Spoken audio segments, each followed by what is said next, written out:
Hi everyone, welcome to my channel. If you want to learn Python for data science or any other purpose, this video we are going to discuss how you can download Python. So just type download Python and you will see that the first link which shows up is www.python.org. It's the official website of Python by which you can download different version of Python on different operating systems. So you can simply click here or you can choose your operating system or versions from here and you click. So let me click here on download Python. You will see this kind of a page. Here you have the option of downloads, and when you go to downloads you can choose the operating system. If you are working on Windows machine you can click here. And if you click here, you see that different versions are available. So latest Python 3 release, Python version 3.9.0. This version has released recently. And if you want to use Python 2, although it's not recommended, but if you want, you can click here to download the latest Python 2 release. Otherwise also, you can go to home page and you can see the direct button for downloading the latest version of Python 3.9.0, which has released recently. So you can simply click here and it will download Python 3.9.0 on your machine. You can see here also they have mentioned that in this release what bug fixes or what changes they have done and the release date of this version. If you are looking for a specific release, so you can go here and you can look at this specific version release and you can click here on download. So you have different options to download different version of Python on your machine. So here also you can see one more option, looking for Python for a different operating system. So if you are a Windows user you can click here. For Linux or Unix you can click here. Mac users can click here. So for example, I'm using Windows machine. If I click here, I'll get the same page which I was getting from downloads in Windows. And I can choose the version which I want to select. So if I want to explore the latest version of Python, I can just click here and I can download it on my machine. Second option to download Python is using Anaconda distribution. So if you are targeting Python for data science, I would recommend you to download Python from Anaconda, because Anaconda distribution is specifically designed for data science users.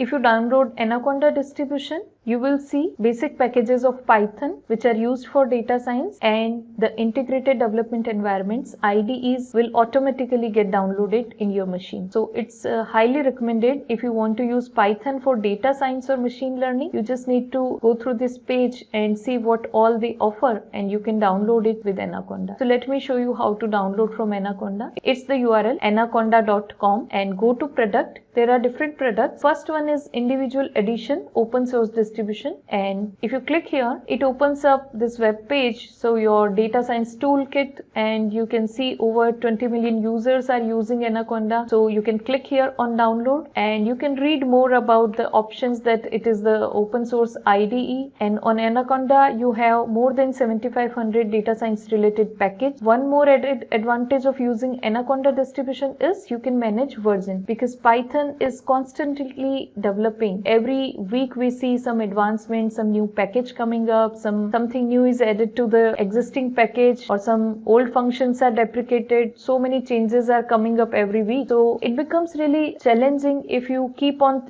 working on different versions. So you can manage different environments in Anaconda distribution. You can create your own environment in which you can choose a particular version in which you are working. So with the release in new package, your previous work does not get hampered. You can still work on the previous version of the package, and you can also browse this page to know more about what all they offer. If you click here on install Anaconda, then it will take you to these links here. You can choose your operating system, Windows, Mac or Linux. So I am on Windows machine. You can choose your system as per 64-bit or 34-bit. This is the option for my machine. You can choose the suitable option for your machine.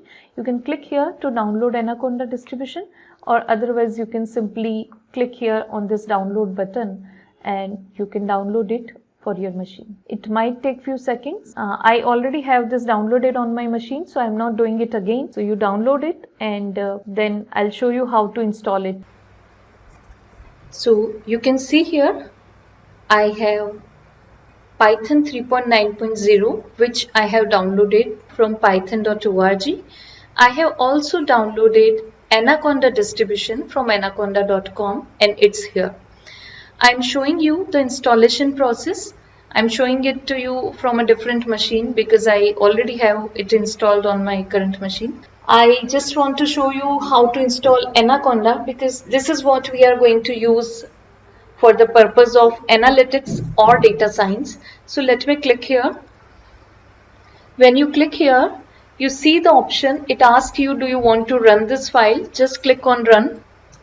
It might take few seconds and you will see welcome to Anaconda something something, and you just need to click on next and you need to agree to the agreement. And what we do is we just leave all the settings to the default settings. So just click on next. You can choose the destination folder where you want this to get installed. By default, it choose the folder from C drive user and your user folder, something like that. If you want, you can change it by browsing any folder from your machine. So let me choose a different folder here. I'm just showing you how you can choose a different folder. It's up to you. If you want, you can choose it to be the default folder. Click on next, click on install. Leave everything as the default setting. So after a few minutes, you will see it's completed here. You can click on next and finally finish. If you have these check mark, which are by default check mark, it will also open up some Anaconda individual edition tutorial and learn more about Anaconda, these in your browser. If you don't want to see these tutorial, you can uncheck those and then click on finish. But let me just do it as it is and click on finish. Basically, these are the pages for tutorial. This is getting started with Anaconda for individual edition tutorial. We have downloaded the individual edition, not the commercial one, and you can read the tutorial to get started. Another link is the basic get started page from anaconda.com. So if you want, you can explore and read it more. And if you have not checked mark those two options, you will not see these two links opening up in your browser. And to open Anaconda, you just type Anaconda here, Anaconda, yep, and click on this Anaconda Navigator Anaconda, this first link. And you can see the green logo of Anaconda here. So when you click here, let me just click, you see first it opens up the command line prompt for Anaconda. And within few seconds, you can see it's launching Anaconda distribution. It might take few seconds. And finally, it opens up Anaconda distribution, which looks like this. So in this, by default, you have console, Jupyter Lab, Jupyter Notebook, and many other IDEs, Qt Console, Spider, Orange, Glueways. You can even run RStudio in that. You can even use the code editor VS Code.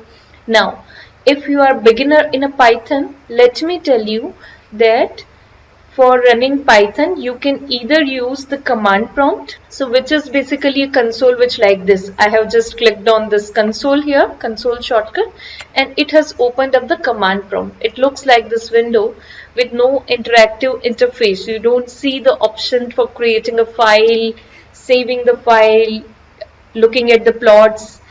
So all those kind of interactive things you can't see here in the command prompt. Let me just minimize it. I'm just showing you the options. What I frequently use is this Spider. So if you click on this Spider, it will launch the Spider IDE for Python. There are so many IDEs or integrated development environment for Python: Spider, Jupyter, Jupyter Lab, PyCharm. These are very common. So I preferably work in Spider, and for teaching purposes or whenever I need to create a markdown kind of notebook, I prefer using Jupyter or Jupyter Lab, or sometimes Google Colab when I'm preferring to work on a virtual machine. I'll show you all these options. So this is how it looks like. And if you are a beginner, I would suggest just explore Spider and Jupyter, these two, and find out what is best suitable for you. So in Jupyter, it would be a notebook kind of a format. In Spider, it would be a Python file, and you will be able to see the data and visualization there as well. I'll show you in different videos some advantages of using Spider over Jupyter, or some advantages of using Jupyter over Spider, right? So this is how you can start with. So I would suggest, if you are new to Python, just find out one IDE at a time and start working on that IDE. With time, you will excel in how to use that IDE, what are the shortcuts, what are the tricks and tips to increase your productivity. That's it. But if you are starting it for the first time, don't worry and don't get confused with so many different available options. Just use one IDE and start working in that, right? And in the next video, we will also talk about Colab. Which really helps you when you don't have Python installed on your machine. Then too you can work on Python virtual machine.